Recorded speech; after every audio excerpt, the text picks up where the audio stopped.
Seperti saya katakan tadi, judul mata kuliahnya adalah aplikasi teknologi komunikasi interaktif. Kita mau melihat interaktivitas, sampai seberapa hebat teknologi itu bisa interaktif. Anda tahu interaktif, ya ada di situ kata inter dan aktif. Artinya pelaku-pelakunya bisa berinteraksi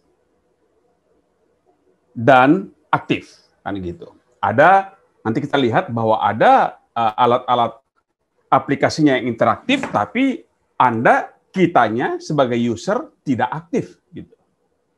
Kita akan lihat ada 4 paling sedikit subpokok bahasan yang saya ingin diskusikan dengan Anda. Soalnya yang pertama adalah apa sih yang kita maksud sebagai interaktivitas itu dalam media baru. Kemudian ada 3 jenis interaktivitas. Yang pertama adalah interaktivitas antara pengguna dengan pengguna. Jadi ada media di situ. Media itu menjadi tempat, menjadi wadah untuk interaktifnya antara user yang satu dengan user yang 2. Buku bahasa Inggris mengatakan sebagai user. Kita terjemahkan saja sebagai pengguna supaya aman lah. Lalu ada juga yang pola interaksinya adalah antara pengguna dengan dokumen. Ketika saya membaca buku, saya sedang berinteraksi dengan dokumen. Ketika saya menonton film, menonton televisi, saya sedang berinteraksi dengan dokumen. Tapi kadang interaksi juga bisa terjadi antara pengguna dengan sistemnya. Ketika saya ngetik, atau ketika saya bikin bahan PowerPoint, saya sedang berinteraksi dengan sistem. Itu dia. Jadi ada 3 ya. 1 antara pengguna dengan pengguna. Saya berinteraksi dengan Anda sekarang melalui Zoom. Zoom itu sebagai ITK, medianya. Di sini ada interaksi antara saya dengan Anda. Jadi itu kita bisa melihatnya interaksi antara pengguna dengan pengguna. Barangkali nanti Anda akan membaca bahan ini dari course. Maka di situ ada interaksi antara pengguna dengan dokumen, antara Anda dengan dokumen yang ada di course. Atau Anda nonton televisi, itu adalah interaksi Anda dengan dokumen. Dan yang ketiga adalah Anda berinteraksi dengan sistem. Anda berinteraksi dengan komputer. Anda berinteraksi dengan sistem itu. Dan ada tempatnya Anda sangat aktif, ada tempatnya juga Anda tidak aktif sama sekali. Itu yang mau kita pelajari. Bagaimana 3 pola interaksi antara pengguna dengan pengguna, pengguna dengan dokumen, dan pengguna dengan sistem. Kita lihat satu persatu. Pertama, kita bahas dulu apa itu interaktivitas. Kalau kita berkata interaktif, apa sih yang mau kita bicarakan? Ketika kita berbicara interaktif, maka kita berbicara ini ini sudah Anda lihat dari mata pelajaran TIK untuk pengembangan masyarakat. Ini 20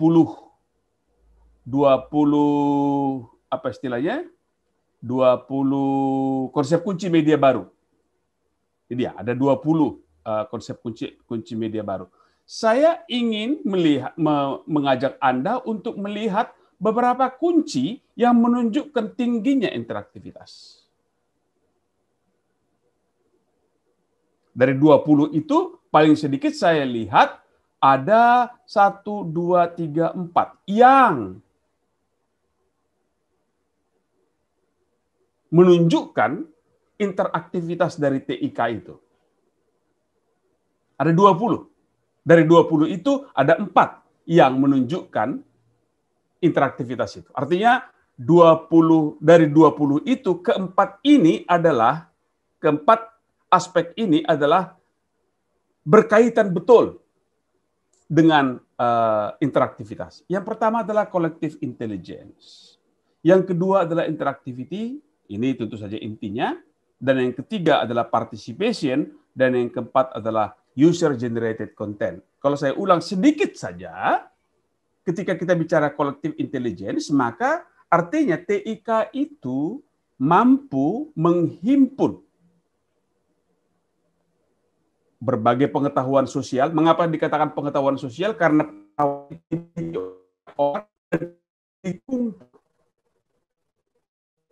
pengetahuan itu ada berserak-serak, ada pada Anda, ada pada saya, ada pada orang lain, ada pada entah siapa sajalah. Lalu kemudian dikumpul, membentuk pengetahuan baru. Dan kemudian bisa melakukan kodifikasi, disimpan, dan retrieve, diambil kembali melalui proses kolektif. Yang paling gampang itu kan Wikipedia. Wikipedia itu dibuat oleh ribuan orang. Ada Wikipedia berbahasa Jawa, ada kamus bahasa Jawa, ada Wikipedia, macam-macam. Itu bukan karya satu orang, itu adalah collective intelligence. Dan collective intelligence itu hanya dimungkinkan karena teknologinya interaktif. Tanpa teknologi yang interaktif, maka Wikipedia nggak mungkin bisa dibuat. Yang ada adalah ensiklopedia kayak zaman dulu. Ensiklopedia zaman dulu orang bangga, nggak tahu saya Anda udah lahir belum itu. Orang-orang yang quote and quote dibilang kaya, terdidik begitu, di rumahnya itu yang dipamerkan di lemari bukunya adalah ensiklopedia. Kalau dia punya ensiklopedia Britannica 28 jilid gitu, itu dibikin di ruang tamu. Itu bukan karya collective intelligence. Karena itu adalah karya beberapa orang saja. Kalau Wikipedia, itu adalah karya collective intelligence. Banyak orang menyumbang sesuatu dan memungkinkan adanya kamus, berbagai definisi, macam-macam. Dan unsur yang kedua dari 20 kunci tadi yang penting dan berkaitan dengan interactivity adalah soal partisipasi. Semua bisa terlibat. Anda bisa bikin berita, Anda bisa mengedit berita, Anda bisa mengkritik berita, semua bisa terlibat. Hanya memang isu penting dari sini adalah soal digital inequality. Saya pikir kita semua tahu bahwa ketika orang berbicara bahwa media sosial memungkinkan ruang publik sangat bebas, ya kita bisa bilang tidak selalu seperti itu. Karena ada soal digital inequality. Ada orang yang punya akses, ada yang tidak gitu. Dan demikian juga dengan budaya partisipasi, ada orang yang sangat ingin berpartisipasi, ada juga yang tidak. Yang ketiga yang dimungkinkan oleh interaktivitas itu adalah user generated content. Produsen dan konsumen menjadi satu. Dalam banyak peristiwa, dalam banyak hal, maka isi itu dibuat oleh nggak tahu kita siapa yang buat. Saya pengguna, saya juga produser. Jadi saya konsumen, saya juga produsernya. Itu soal interaktivitas itu. Dan ketika kita bicara interaktivitas, maka kita mengetahui bahwa TIK itu memungkinkan komunikasi yang multi arah. Kita sudah sama-sama melihat bahwa bisa saja antara saya dengan Anda, satu dengan satu, bisa juga satu dengan kelompok, satu dengan banyak, bisa juga banyak dengan banyak. Itu dimungkinkan oleh TIK. Ketika saya nelpon Anda, nelpon seseorang, maka di situ adalah hubungannya adalah satu dengan satu.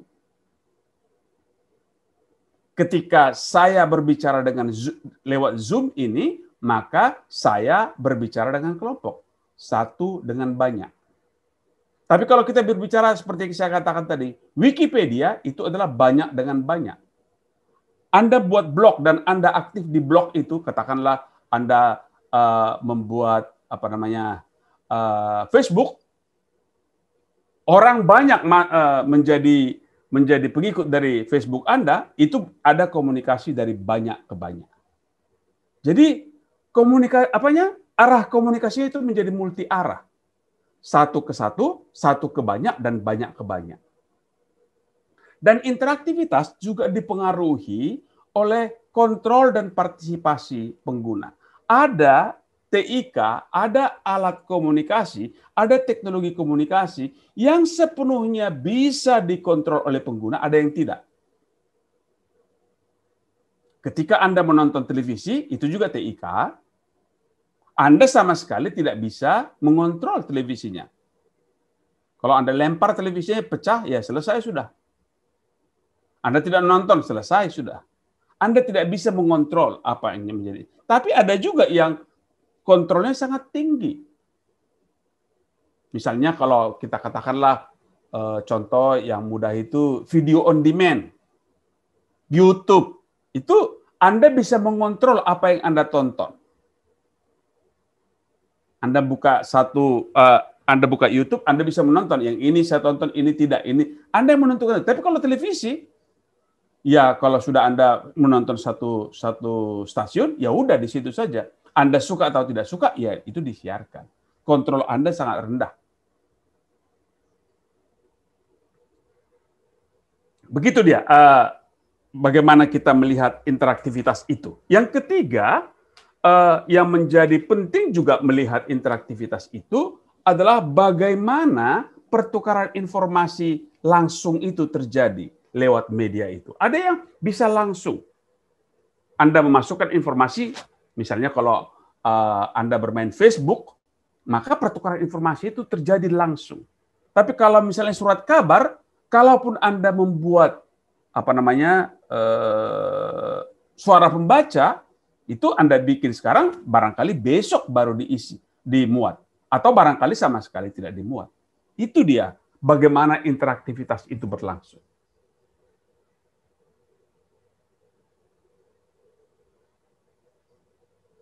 Cukup jelas ya, bagaimana interaktivitas itu?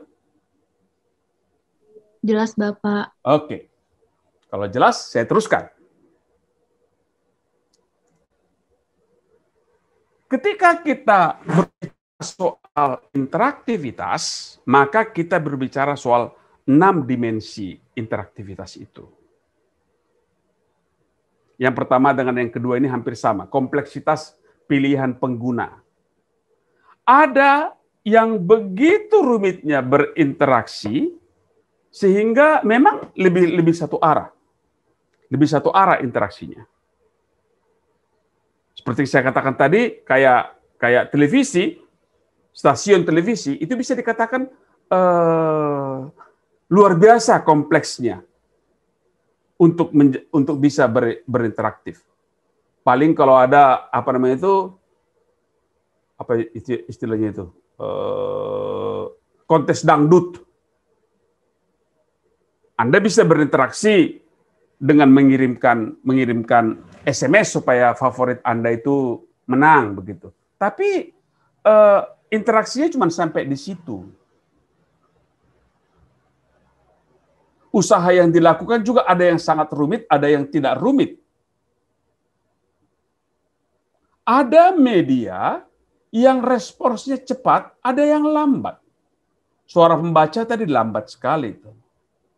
Tapi kalau kita berbicara misalnya katakanlah customer service sebuah perusahaan, itu biasanya responsnya cepat. Dan ini dia, kalau kita kaitkan dengan penyuluhan, maka marilah kita buat media penyuluhan kita itu yang tinggi.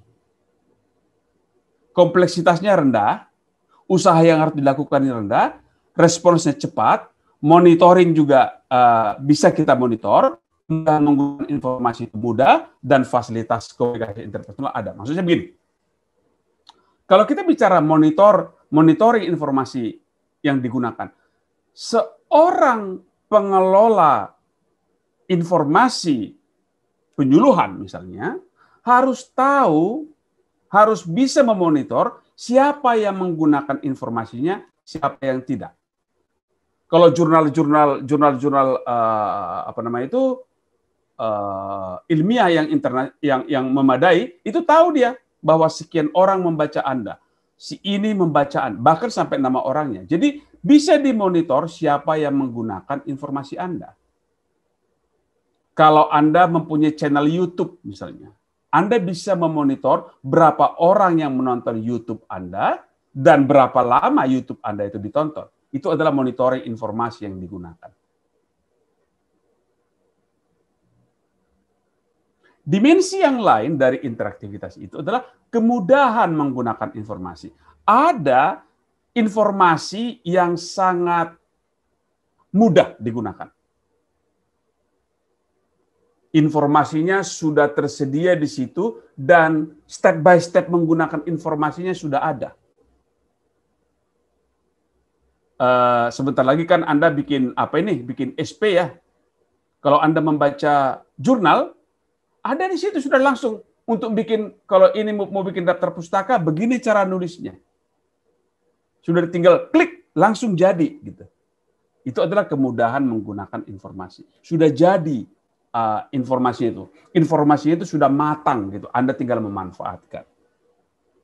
Dan dimensi yang keenam dari interaktivitas ini adalah fasilitas untuk komunikasi interpersonal. Ada situs-situs, ada platform komunikasi TIK yang menyediakan komunikasi interpersonal, walaupun kadang-kadang menjengkelkan.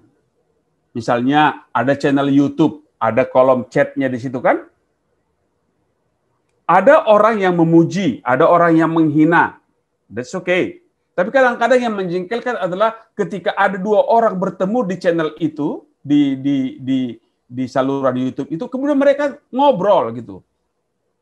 Itu adalah bagaimana sebuah situs, sebuah platform bisa digunakan untuk komunikasi interpersonal.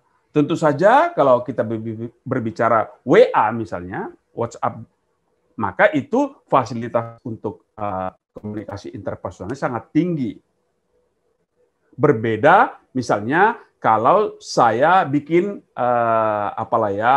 contohnya kalau saya bikin buku. Komunikasi interpersonalnya hampir dikatakan tidak ada kalau bermain di buku. Itu dia bagaimana dimensi interaktivitas. Anda bisa lihat sekarang mana platform-platform mana yang tinggi kompleksitas penelitian penggunanya, mana yang rendah, mana yang bisa cepat merespons, mana yang bisa tidak. Misalnya kalau Anda, kan beda ya antara WA dengan email misalnya. Kalau WA, Anda bisa tahu segera apakah WA yang Anda kirim sudah dibaca oleh yang Anda kirim. Tapi kalau email misalnya nggak bisa kita monitor, dia sudah membaca atau belum. Ini dia, monitoring informasi yang digunakan.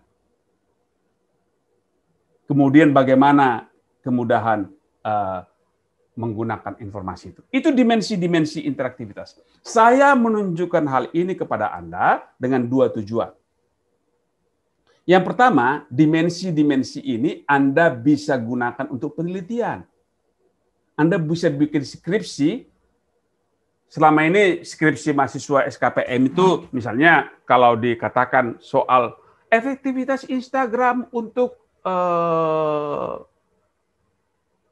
promosi wisata, efektivitas Twitter untuk ini, efektivitas ini biasanya selalu saja pada akhirnya saja. Anda bisa mengukur interaktivitasnya, bukan hanya efek.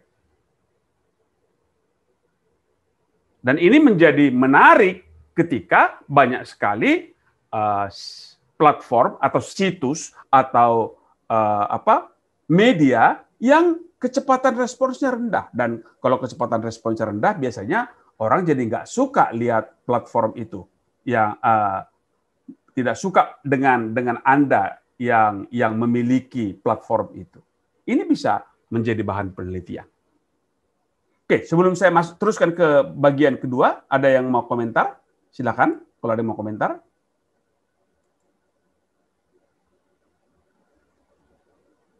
Masih cukup jelas, Pak. Bisa dilanjut dulu, Pak. Oke, kalau jelas, saya teruskan. Oke, sekarang saya masuk pada bagian yang kedua. Oke, tadi kita sudah masuk interaktivitas, konsep-konsepnya sudah saya jelaskan. Yang pertama, mari kita lihat interaktivitas antara pengguna dengan pengguna. Bayangkan sekarang Anda menjadi pengguna dan orang lain menjadi sumber. Bayangkan misalnya Anda punya Line. Di mana itu pengguna dengan pengguna? Anda punya Facebook. Anda punya katakanlah blog. Mari kita lihat bagaimana interaktivitas di situ pengguna dengan pengguna. Anda pasti tahu bahwa kalau kita berbicara pengguna dengan pengguna, itu dasarnya adalah interaksi antar manusia. Tanpa media, saya biasa ngobrol dengan teman saya. Anda biasa ngobrol dengan teman Anda. Jadi dasarnya adalah interaksi antar manusia. Tradisi komunikasi di situ, ini untuk siapa yang mau meneliti soal media, misalnya, kita bisa belajar berbagai hal. Ada teori-teori interaksi antar pribadi yang bisa Anda kembangkan.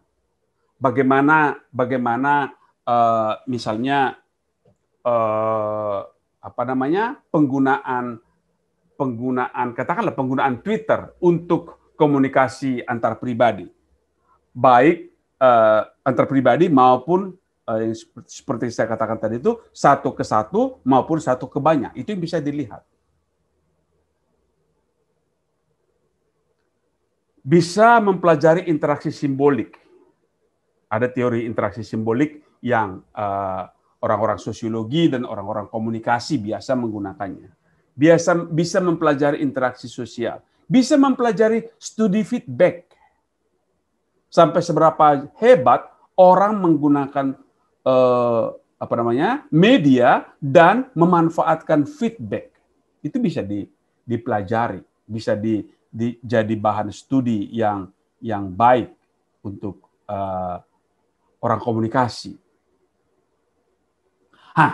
Sekarang saya mau menunjukkan bagaimana tipe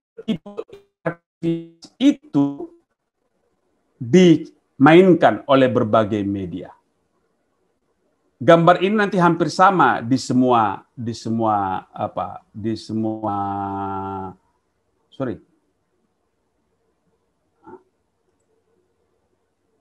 Oke, jadi begini kata dia. Media itu, interaktivitas itu bisa kita bagi menjadi 4 kuadran. Ada dan kuadrannya itu dibagi karena arah komunikasinya dan tingkat pengendalian penerima. Ada yang arah komunikasinya itu satu arah, ada yang 2 arah.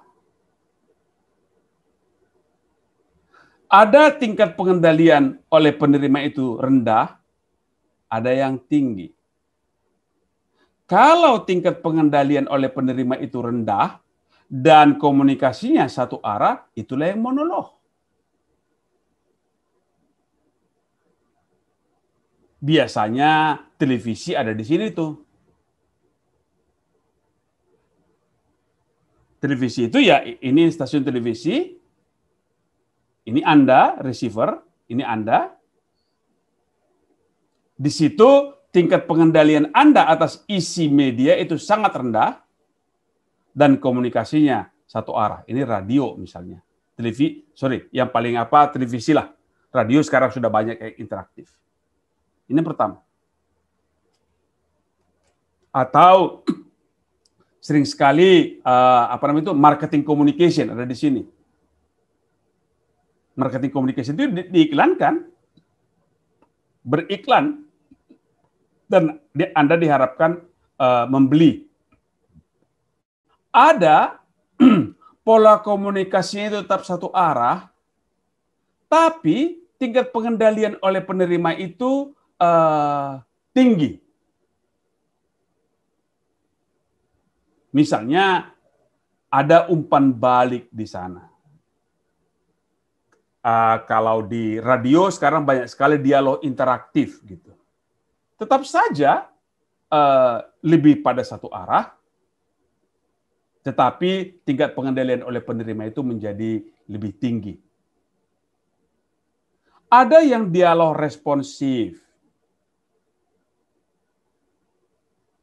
Misalnya kalau sebuah perusahaan punya customer service, biasanya dialog responsifnya itu tinggi. Kalau Anda mengeluh, langsung direspons. Sehingga tanda panahnya itu dua arah tuh. Kalau di sini komunikasi dua arah dan pengendalian oleh penerima itu tinggi, maka di situ sudah pembicaraan bersama kita katakan. Kita tidak katakan lagi itu dialog, tapi sudah pembicaraan bersama. Misalnya ketika Anda masuk ke sebuah chat room, WA group, itu ada di sini. Karena tidak ada sender, tidak ada di situ penerima. Lihat ya, kalau di sini masih ada SR, SR, SR. Kalau di sini sudah tinggal partisipan. Semuanya boleh ngomong. Semuanya boleh mengomentari semua. Oke, itu dia bagaimana kita membuat 4 model interaktivitas pengguna dengan pengguna, antara orang dengan orang. Oke, sekarang saya mau tanya pada Anda, apa contoh lain dari yang ini? Yang komunikasinya satu arah, tetapi pengendalian oleh penerima itu sudah tinggi. Apa contohnya? Tadi sudah saya katakan, misalnya suara pembaca di surat kabar. Ada umpan balik, artinya umpan balik. Kalau saya mau membuat suara pembaca, ya saya isi saja. Itu umpan balik, tapi komunikasinya tetap satu arah. Pengendalian ada tetap pada sumber, pada yang punya koran. Apalagi contoh lain? Silakan. Saya boleh, Pak. Ya, silakan.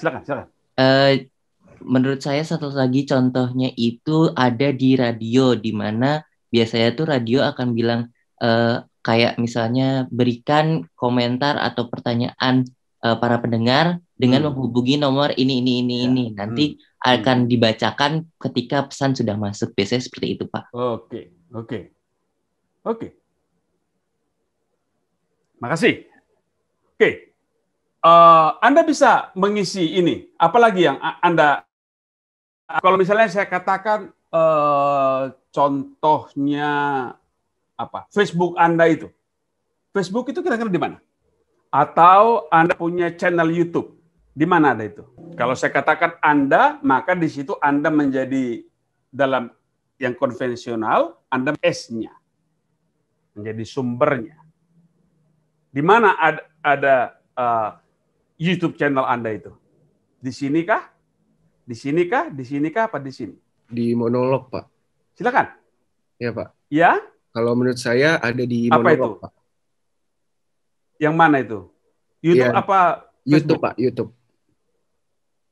YouTube Anda ada di monolog. Mengapa Anda katakan seperti itu? Karena bagaimanapun interaktivitasnya tuh kita kan sebagai pembuat konten ya atau konten kreator, Pak.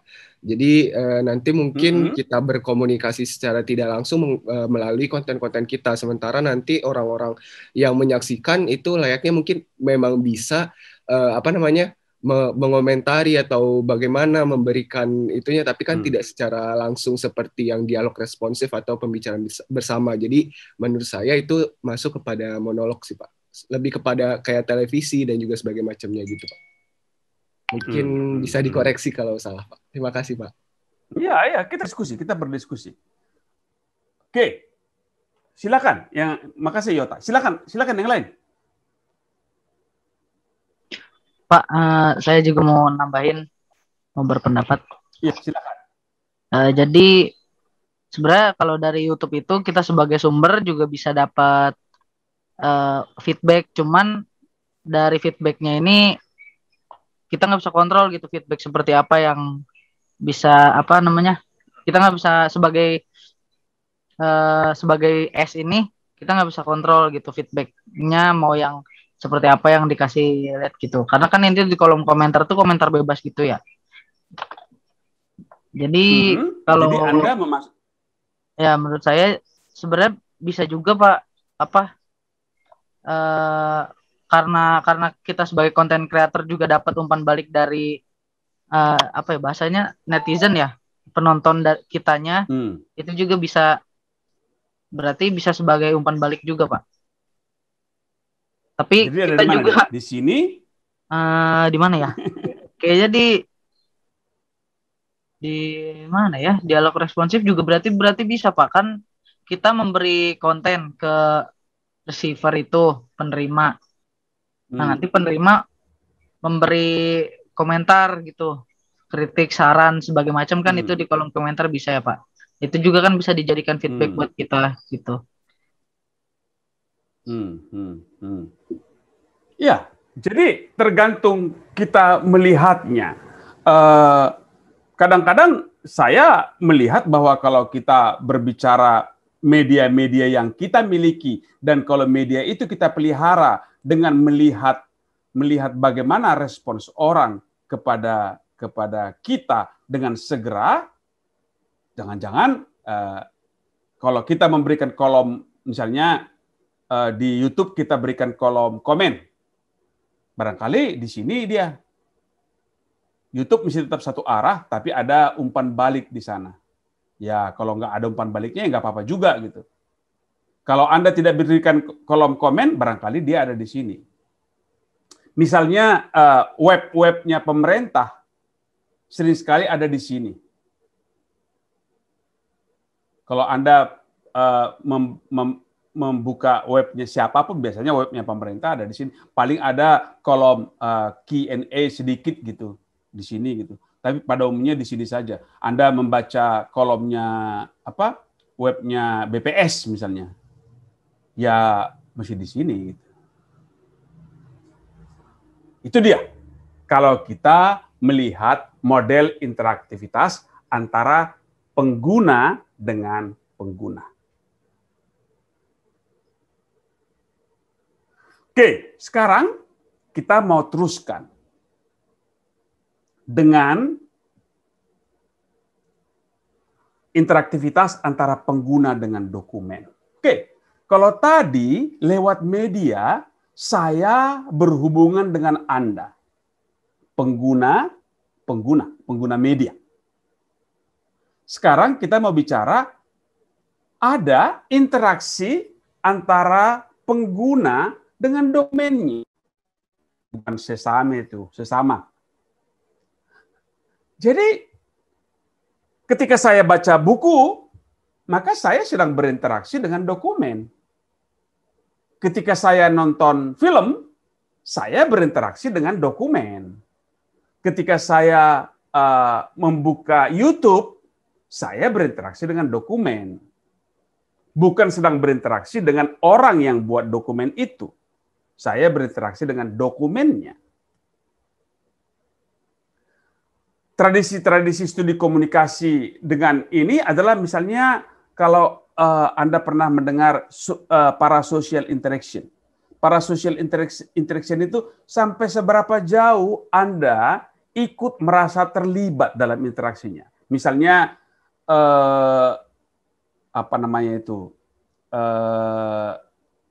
Anda nonton film, Anda merasa tenggelam ikut dalam film itu.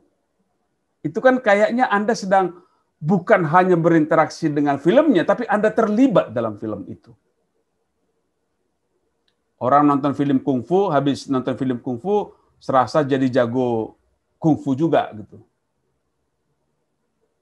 Anda nonton film percintaan yang sedih, Anda ikut nangis juga.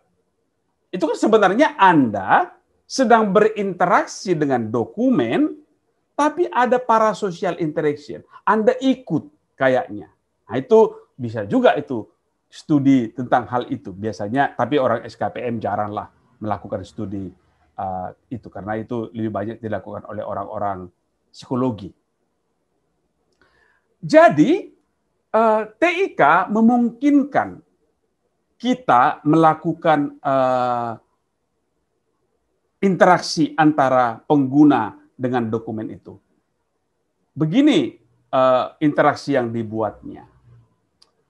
Kalau tadi di sini adalah sifat satu arah dan dua arah, maka di sini digantinya menjadi sifat halayak. Ada halayak yang pasif, ada halayak yang aktif. Di sini tetap tingkat pengendalian oleh penerima. Kalau sifat halayaknya pasif, dan tingkat pengendalian penerima itu rendah, maka itu kita katakan sebagai konten terpaket. Seperti yang saya katakan tadi, televisi tadi itu, ya halayaknya pasif saja, diam saja di situ, nggak ngapa-ngapain. Dia nonton saja. Karena kontennya sudah dipaketkan oleh yang punya stasiun.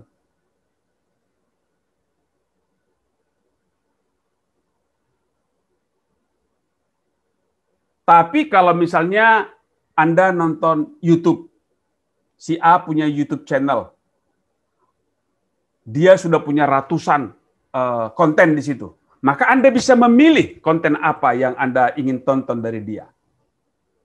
Misalnya Anda penggemar podcastnya, siapa namanya? Siapa podcast yang punya podcast yang Anda suka? Deddy Corbuzier. Anda bisa nonton, Anda bisa lihat mana yang ingin Anda tonton. Itu konten on demand. Maka di situ bisa kita katakan bahwa tingkat pengendalian Anda untuk TIK itu tinggi,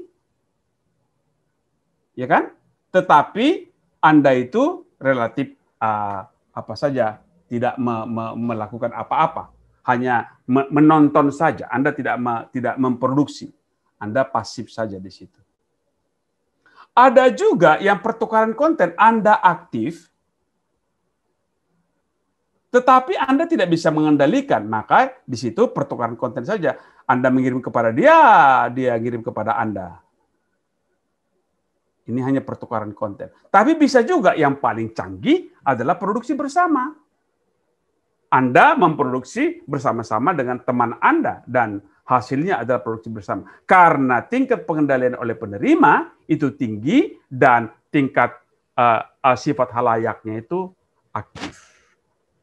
Jadi itu dia. 4 model interaktivitas kalau kita melihat dari sisi hubungan antara pengguna dengan dokumen. Bisa dipahami? Enggak. Kalau ada yang bertanya, ada berkomentar, silakan. Pak, mau bertanya, Pak. Iya, Lisa. Kalau contohnya untuk yang pertukaran konten itu yang gimana ya, Pak? Ya, misal, kalau yang pertukaran konten itu ya Anda produksi, orang lain produksi gitu, tanpa ada sesuatu yang Anda nonton punya dia nonton punya Anda, gitu. Itu saja.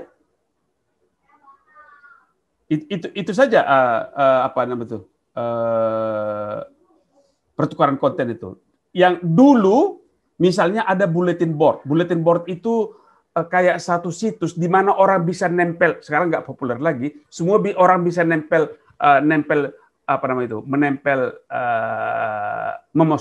maksudnya posting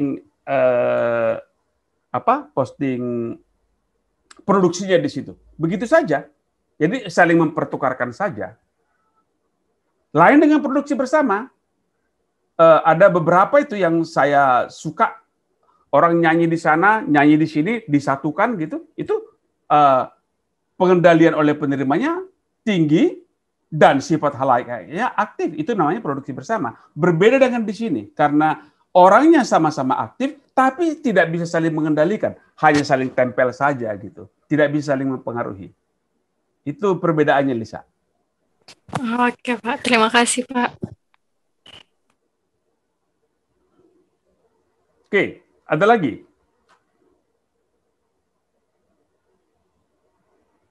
Sekali lagi, kalau Anda punya channel YouTube, kira-kira di mana itu?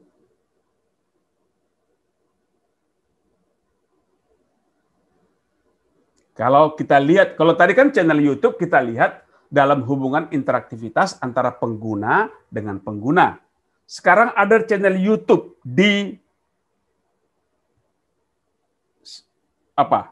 Di internet. Saya sebagai pengguna. Bagaimana model interaktivitas saya dengan dokumen YouTube itu? YouTube sebagai sebuah dokumen. Bagaimana interaktivitas saya di situ menurut Anda? Di mana posisinya? Ada di pertukaran konten, Pak. Pertukaran konten. Mengapa Anda katakan begitu, Fitki? Karena saya bisa membuat, saya juga bisa menggunakan karya orang lain. Bisa melihat karya orang lain gitu. Kalau Anda ikut membuat juga, kan begitu ya? Iya, jika saya membuat konten juga, dan saya melihat konten orang lain gitu, bisa masuk di pertukaran konten. Betul. Tapi kalau kelas saya, barangkali Fitki udah di situ ya. Kalau kelas saya baru di sini. Paham nggak maksud saya? Iya. Karena saya adalah halayak yang pasif. Anda halayak yang aktif, kan begitu. Saya di sini, saya suka saya tonton, nggak saya suka saya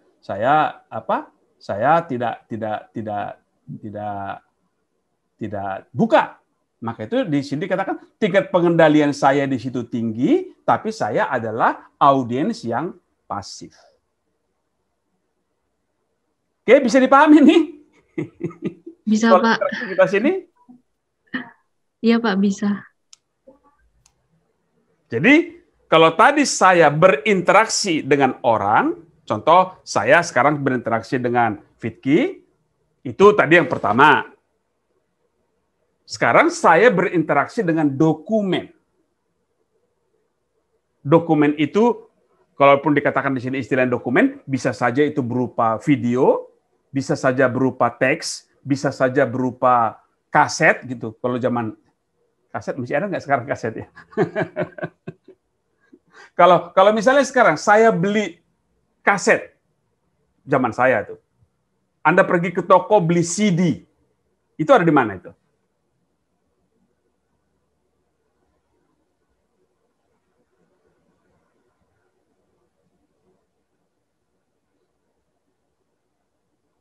Adanya di toko musik, Pak, atau ya di toko radio kaset gitu. Iya, betul. Maksud saya, maksud saya, dalam kategori ini, dokumennya adalah CD. Itu masuk di mana itu? Menurut saya yang konten on demand, Pak. Konten on demand. Nah, kayak yang YouTube tadi Bapak bilang kan kalau kita mau nonton yang ini ya udah kita tonton, kalau enggak. Nah, kalau kayak kita beli CD kan gitu juga, kita tuh beli CD-nya ya tergantung apa yang mau kita tonton atau kita dengarkan gitu, Pak. Iya, oke. Makasih. Jadi Anda bisa melihat bagaimana keempat tipe ini dimainkan. Oke. Bisa ya? Saya teruskan.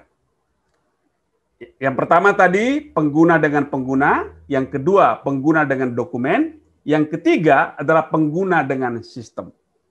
Artinya saya dengan komputer saya, dengan internet, dengan segala macam, itu sebagai sistemnya. Bagaimana pola interaksi saya dengan itu semua?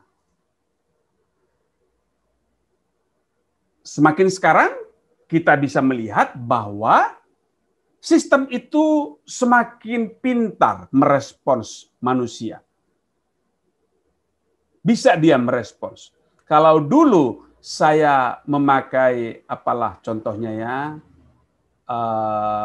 komputer, saya ngetik pakai word processor, maka respons si TIK itu sedikit sekali.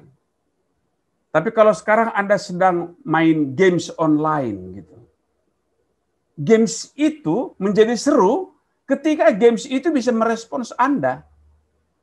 Kan gitu dia. Gamesnya, sistemnya merespons Anda.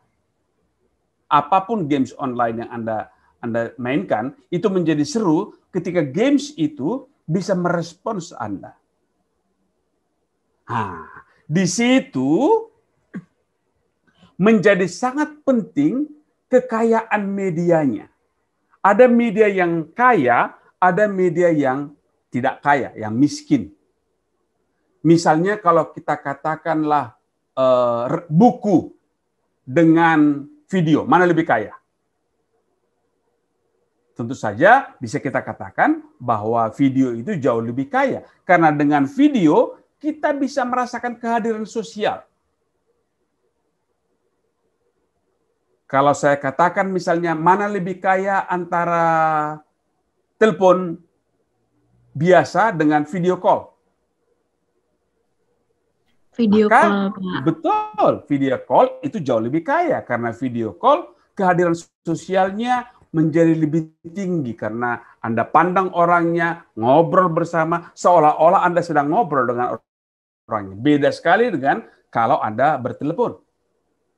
Jadi, sering sekali kecanggihan atau kehebatan interaktivitas itu ditentukan oleh kekayaan medianya. Ada media yang kaya sehingga kehadiran sosialnya tinggi, ada media yang tidak kaya sehingga kita tidak merasakan kehadiran sosial. Saya nggak tahu berapa di antara Anda penggemar novel misalnya.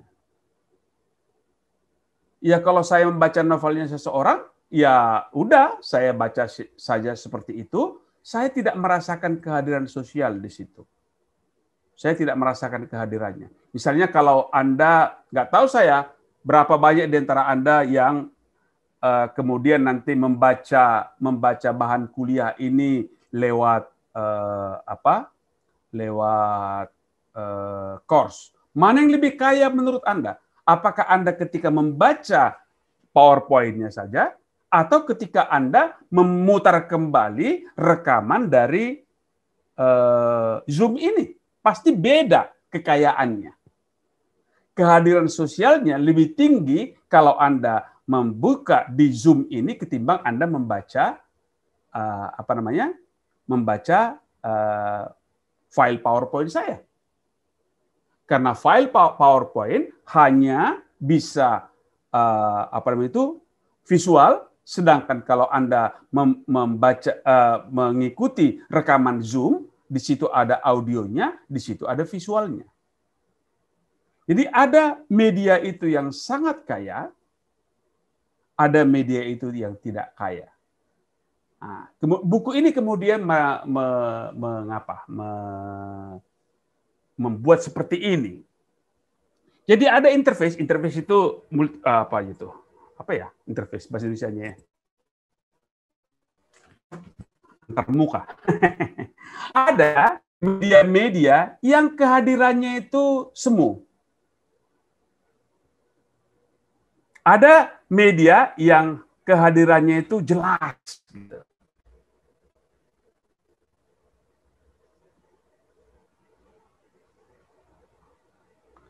Kalau saya misalnya, inilah kuliah dengan Zoom ini.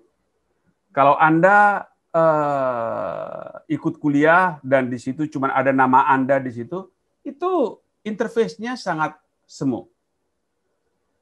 Tapi barangkali kalau Anda on cam, kameranya dibuka di situ dan saya bisa melihat Anda, apakah Anda tersenyum ketika saya kuliah, apakah Anda tidak mendengarkan saya, apakah Anda sedang ketiduran di situ, maka ada di situ. Sehingga medianya itu bisa kita katakan interface-nya sangat transparan. Ini semu saja. Dan pusat pengendaliannya siapa? Ada media yang pusat pengendaliannya itu komputer. Ada media yang pusat pengendaliannya itu ya saya sebagai pengguna. Itu dia bagaimana 4 model interaktivitas pengguna dengan sistem itu. Kalau saya misalnya bermain games, maka bisa kita katakan bahwa pusat pengendaliannya kan tetap di komputer itu kan. Tetapi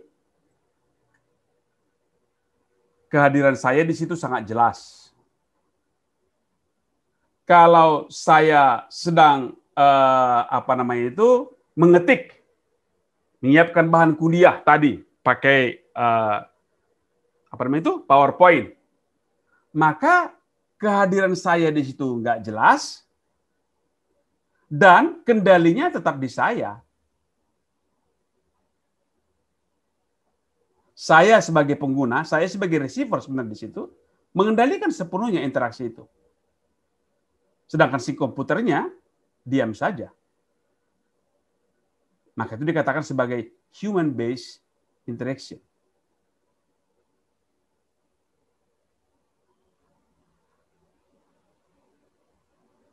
Kalau di sini, misalnya buku ini mencontohkan misalnya games yang pakai virtual reality, seolah-olah kita ikut di dalam gitu. Ya sekarang belum banyak game yang seperti itu, tapi katanya di depan, masa depan itu akan keluar. Itu udah di sini bahwa saya bisa berinteraksi langsung dengan komputer itu, bisa bermain bersama, bisa bertinju bersama. Kalau Anda suka nonton film-film yang mengandung teknologi masa depan, itu sering sekali di sini, karena yang sudah dimainkan adalah virtual reality. Kita ikut di dalam gitu. Dan kontrolnya ada pada manusia dan kehadiran kedua belah pihak itu nyata gitu. Berbeda sekali dengan kalau di sini dengan di sini. Itu 4 model interaktivitas antara pengguna dengan sistemnya. Oke, bisa dipahami nih? Apa bingung?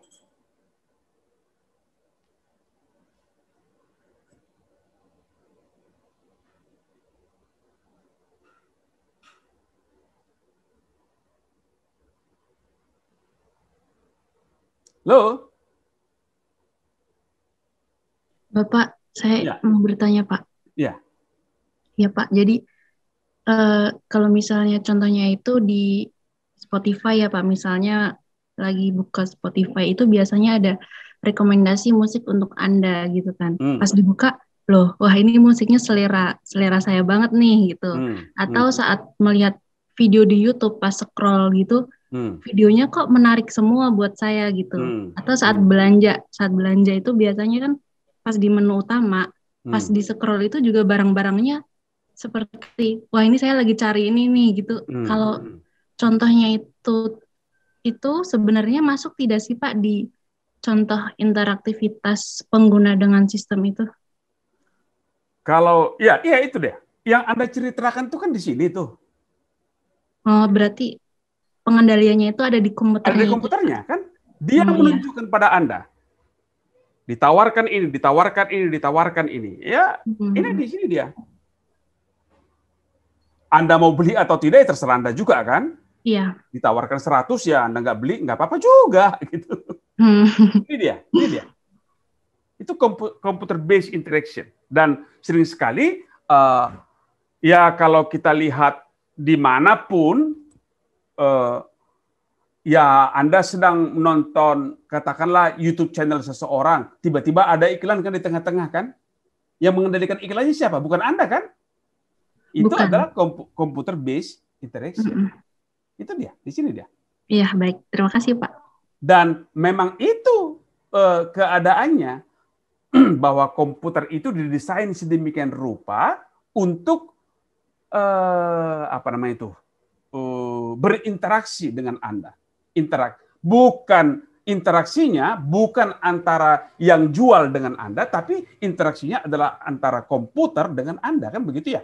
Yang berinteraksi itu komputernya dengan Anda. Nggak ada orang di situ yang ini Fitki sedang membuka nih. Fitki ini suka beli makanan yang pedas-pedas. Saya tawarkanlah makanan yang pedas-pedas. Enggak, komputernya yang bermain di situ. Barangkali dia sudah mempelajari bahwa Fitki sering membeli makanan-makanan yang pedas. Maka ditawarkan terus itu makanan-makanan yang pedas itu. Kan seperti itu kan permainannya kan, artificial intelligence itu. Kendalinya siapa? Kendalinya ada di komputernya.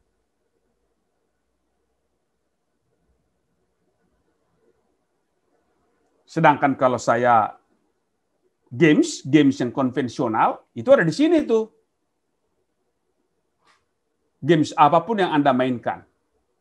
Yang dengan komputer ya, bermain game dengan komputer, bukan main games dengan orang lain. Misalnya kalau setahu saya kalau Anda main Mobile Legend itu Anda sedang bukan dengan komputer bermain, Anda bermain dengan orang lain di sana. Tapi kan banyak kan komputer games yang Anda bermain dengan komputer, Anda bertanding dengan komputer, Anda bermain catur dengan komputer, Anda bermain soliter dengan komputer. Di situ, di sini tuh. Tapi ketika saya tadi katakanlah saya ngetik pakai Word, saya mengolah data pakai spreadsheet, itu kendalinya ada di saya. Saya yang mengerjakan semua. Komputer itu hanya merespons apa yang saya lakukan. Kumaha tah?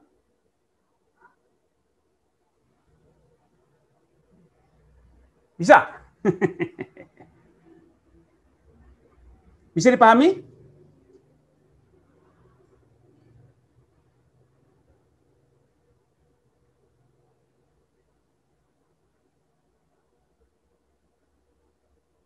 Jadi, oke. Sekedar review. Kalau kita mempelajari interaktivitas, maka kita mempelajari 3 hal yang berinteraksi. Antara saya dengan orang lain, antara pengguna dengan pengguna. Jadi TIK hanya berfungsi sebagai media. Hanya berfungsi sebagai media. Sebab kalau saya membuat buku, maka itu misalnya saya bikin buku dibaca oleh Yota, maka di situ interaksinya rendah sekali karena tidak bisa feedback langsung. Itulah kalau interaksi antara manusia dengan manusia, user dengan user, antara user dengan user. Medianya buku, medianya telepon, medianya Zoom, medianya macam-macam. ITK adalah media untuk menghubungkan antara manusia dengan manusia, antara user dengan user. Yang kedua adalah model interaksi antara saya dengan dokumen. Ada dokumen disediakan oleh ITK. Dokumen itu bisa bersifat audio, bisa bersifat visual, bisa bersifat audio visual. Saya membaca buku, itu saya bukan antara saya dengan penulisnya, tapi bisa saya lihat antara saya dengan bukunya. Kalau saya buka YouTube, saya tidak sedang berinteraksi dengan penggemar pembuat YouTube-nya, tapi saya sedang berinteraksi dengan dokumen yang ada di YouTube itu. Ada 4 juga model interaksinya. Yang ketiga ini kita berbicara soal interaktivitas antara pengguna dengan sistemnya. Saya sedang berinteraksi dengan sistem itu. Jadi pengguna dengan pengguna, pengguna dengan dokumen, dan pengguna dengan sistem. Itu dia tiga model interaktivitas yang ditawarkan oleh buku ini.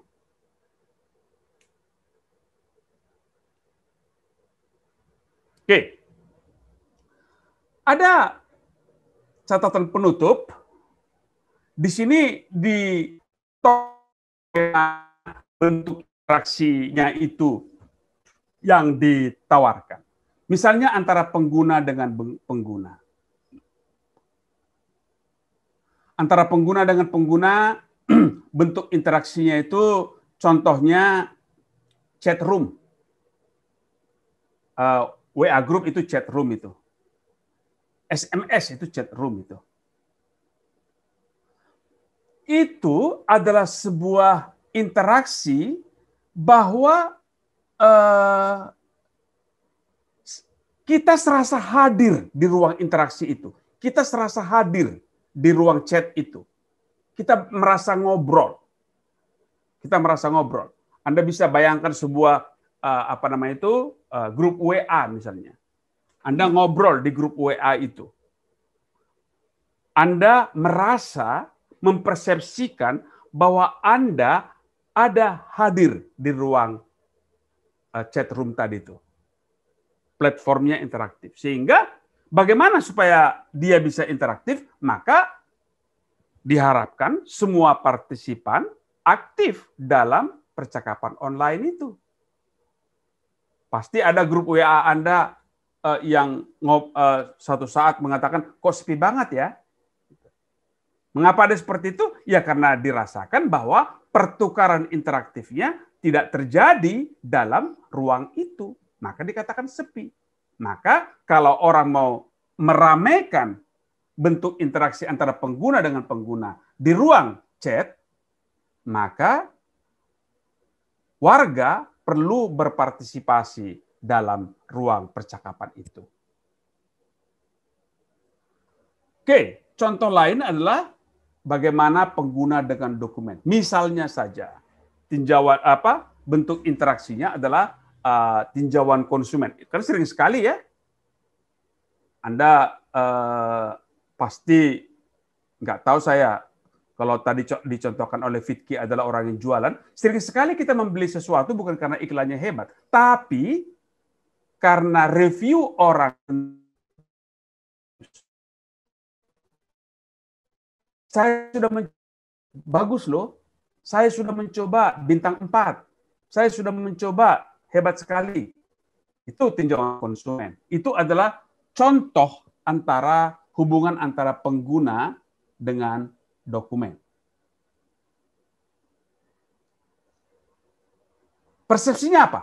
Persepsinya adalah bahwa tinjauan dari konsumen itu memperkaya interaktivitas platform. Ya, supaya rame, postinglah tinjauan Anda tentang sebuah produk.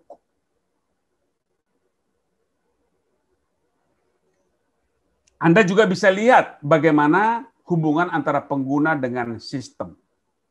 Banyak sekali, nggak tahu saya, Anda pernah mengisinya nggak? Banyak sekali formulir berbasis web. Google Form, contohnya. Itu adalah bentuk interaksi antara pengguna dengan sistem. Kita percaya bahwa formulir berbasis web itu akan diisi dengan baik, jujur, sehingga banyak penelitian, apalagi penelitian di waktu pandemi ini dibuat berdasarkan web. Tentu saja supaya benar, supaya resmi, supaya seru, maka orang-orang perlu mengisi formulir yang berbasis web itu. Ini antara lain contoh-contoh bagaimana interaksi-interaksi yang tadi itu antara pengguna dengan, ini hanya sekedar contoh saja, pengguna dengan pengguna, pengguna dengan dokumen, dan pengguna dengan sistem.